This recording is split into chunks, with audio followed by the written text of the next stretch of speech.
Hey guys, this is just this tutorial of how to make reusable mask using socks.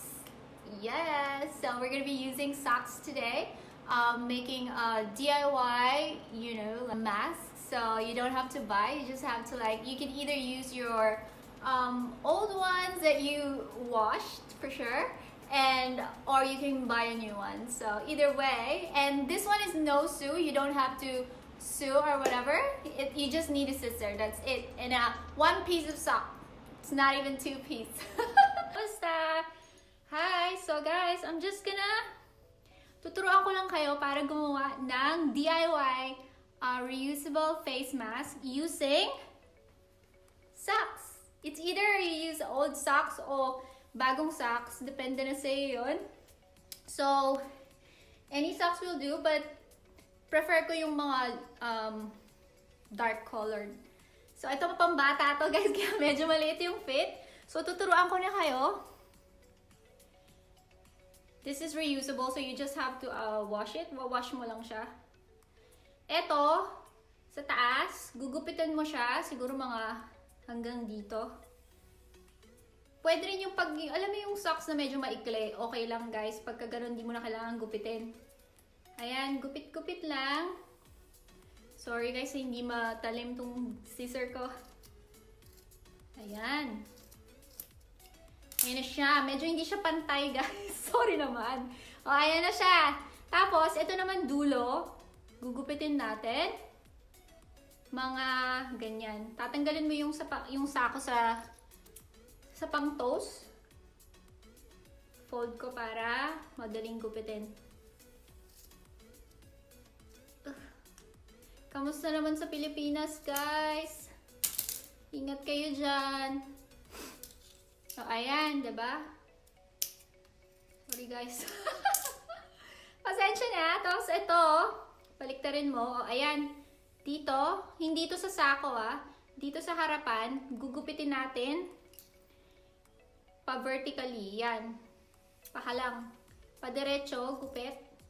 Ayan, gugupitin ko guys. Binaliktad ko lang para madaling gupitin. O, ayan. Bubuksan mo siya. O, ayan. Gupit na siya. Tapos, buksan natin. See? Open na siyang ganyan. Ito yung...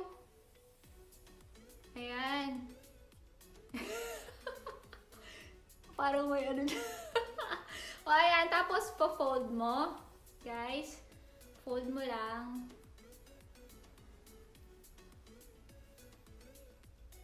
So, magiging ganito siya, guys. Yan. And dito sa baba, yung parang curve, yung sako. So, gugupitin natin dito, paslant. Paslant dito, guys. Ayan. Magkabilang dulo yan. Ayan, slant na, 'di ba? Tapos, dito, yan. Maggugupit lang tayo ng padiretso na... Padiretso lang. Hindi all the way through, Wag all the way through. Ganyan lang, mga... Ito yung para sa tenga. Ayan, mga ganyan. Ganon din sa kabila, guys.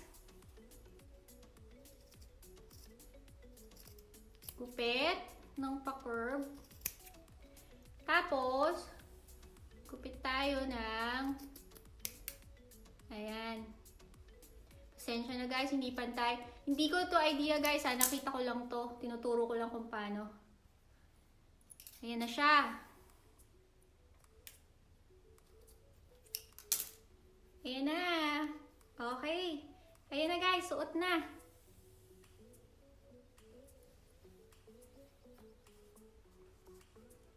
Ayan na mga besh, hindi na kailangan bumili ng pagkamahal-mahal na taga na face mask. O, ha? Ayan, kung gusto mo nang ma-filter, lagyan mo na lang ng parang, alam mo yung cotton makeup? Pwede na yun. O kaya yung gauze, nabibili na gauze. Ayan, guys. Sana nagustuhan nyo ang aking mini tutorial, guys. This is not originally mine. I'll be linking or put the name of the person where I got this idea from. Thank you so much for watching, mga kabesh! Salamat! Bye-bye! Please like, subscribe, comment, and share!